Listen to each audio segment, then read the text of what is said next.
terkait dengan ini Mas, penyatuan dengan alam, ada nggak treatment khusus yang harus kita lakukan setiap hari sebagai bukti penyelarasan atau penyatuan dengan alam? Apa yang harus kita lakukan? Yaitu kita mempelajari hal yang sepele yang nggak kita sadari itu tadi. Contohnya kita minum aja ya, kita minum kita sadari, kita mandi kita sadari bahwa kita diguyur oleh air, itu akan menambah energi itu sebenarnya, ya kan. Kita makan kita ingat makan, terus itu ibaratnya topong rame, ya kan. Di dalam kehidupan sehari-hari dulu, yang realita dulu aja, harus bisa merasakan bersyukur. Itu bagian dari perjalanan spiritualitas. Kenapa dibilang spiritualitas?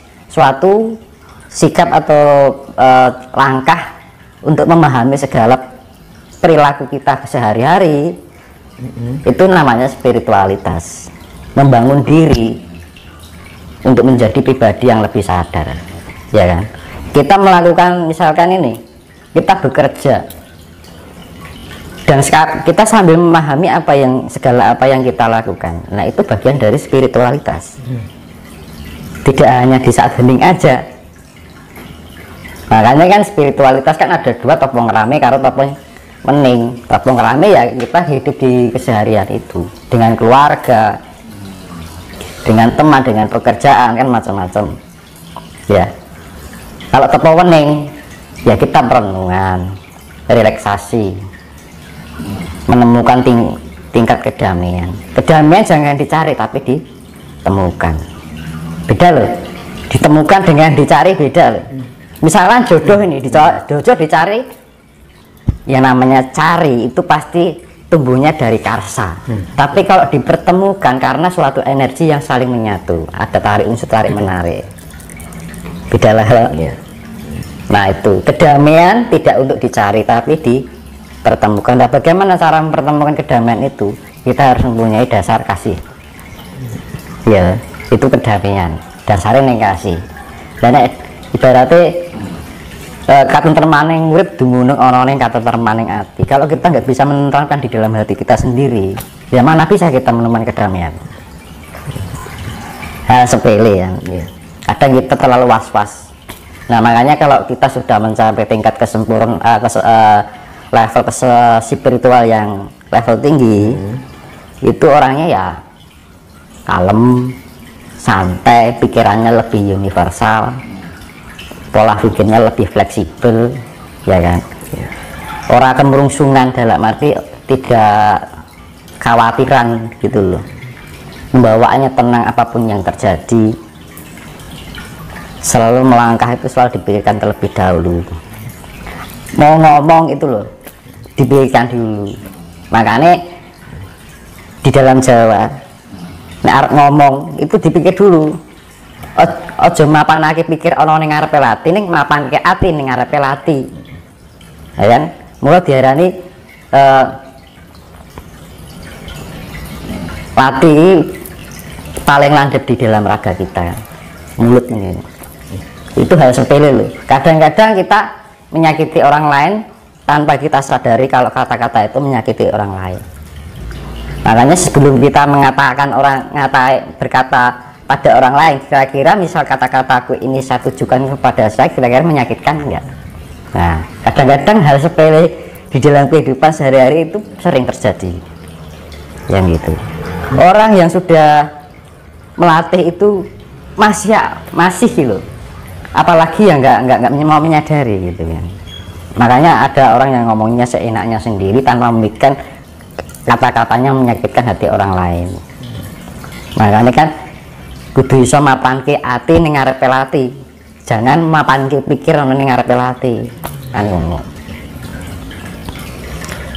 Kita berbicara tentang spiritual, Mas. Ada nggak hal-hal yang tersulit sebelum kita belajar spiritual? Ya, spirit itu biasanya ya, semakin kita mengarah kebaikan, itu ujiannya semakin banyak. Contohnya, Mas? ya kita mendapat terpakan masalah keluarga, ya masalah cinta, masalah apapun dalam kehidupan di dunia. Nah itu untuk melatih tingkat kesabaran kita, ketenangan diri kita. Makanya kan hidup itu yang namanya perasaan senang, sedih, bahagia, gembira, ya kan, itu kan selalu berulang-ulang terus, ya kan. Kehidupan itu sekarang bah seneng, besok susah lagi, setelah susah dilewati senang lagi, setelah senangnya berlalu susah lagi, terus roda waktu itu selalu berputar kayak gitu. Tapi di dalam momen-momen yang kita melewati itu, kita harus bisa menyadari, harus bisa mengambil hikmahnya. Kalau kita nggak mau mengambil hikmahnya, kita nggak bisa menggali apa yang terkandung di dalam perjalanan itu tadi. Makanya kan kalau kita berjalan di tempat itu, oh lewat ini lagi, lama-lama kalau kita sadari kan makin lama kan semakin hafal kan, iya kan. Kadang-kadang hanya cuman lewat aja kan gitu kan, nggak dipahami, akhirnya kenal lagi kan. Makanya gitu kan, makanya kan orang yang menjadi berhasil itu karena sering mengalami kegagalan, ya kan. Orang menjadi kuat karena sering mengalami kelemahan, ya kan? Orang menjadi baik karena belajar dari kesalahan. Kita memahami kesalahan kita. Tanpa kita bisa memahami kekurangan kita, yang nggak mungkin kita akan bisa menjadi lebih baik lagi, gitu. Kita ibaratnya mau senang harus berlatih dari kesedihan dulu, penderitaan, ya kan? Dari penderitaan ini kita pahami, setiap kita ambil hikmahnya. Jadi misalkan lewat itu lagi, kita penangannya lebih lain, lebih tenang dari sebelumnya gitu loh. Ya kan, kadang-kadang kan orang hidup tuh dari muda sampai tua gitu terus nggak ada perubahan. Nah, makanya kan kedewasaan seorang tidak dipandang oleh usia. Dari kematangan berpikir, Mas. Iya, karena sering-sering memahami, menyadari, ya kan. Makanya kan belajar dari hal sepele dulu aja lah, nggak jauh-jauh. Air gitu loh, kita tiap hari minum. Ketika masuk ke tenggorokan kita rasakan, oh Gusti Allah mlebu ning awakku gitu loh. Oh, aku mandi dengan Tuhan. Tuhan itu ya air, yo semuanya itu yang unsur alam itu Tuhan. Tapi Tuhan itu bisa berwujud, ada loh wujudnya Tuhan itu. Tuhan itu bisa mewujudkan, bisa dilihat. Wujudnya apa? Cahaya. Cahaya Tuhan, nur ilahi. Yang dibilang nur ilahi lah ya gitu, Mas. Nah, Tuhan itu kalau menampakkan dirinya, dia dengan cahaya kayak kecil, kayak bintang gitu, kayak mencorong gitu, putih warnanya, semu biru. Nah itu Tuhan. Nek wong Jawa nur cahaya, nek wong Islam ngarani Nur Muhammad. Kan lho. Sedikit orang yang belajar spiritual rela meninggalkan harta, bahkan meninggalkan keluarga, kadang meninggalkan pekerjaan hanya untuk belajar spiritual. Pandangan Mas Dinus kalau melihat fenomena seperti itu bagaimana? Apakah sepakat orang belajar spiritual meninggalkan semuanya? Ya harus seimbang, nggak boleh seperti itu. Ya namanya spirit ya, kalau kita punya tanggung jawab ya kita harus selesaikan, kan gitu.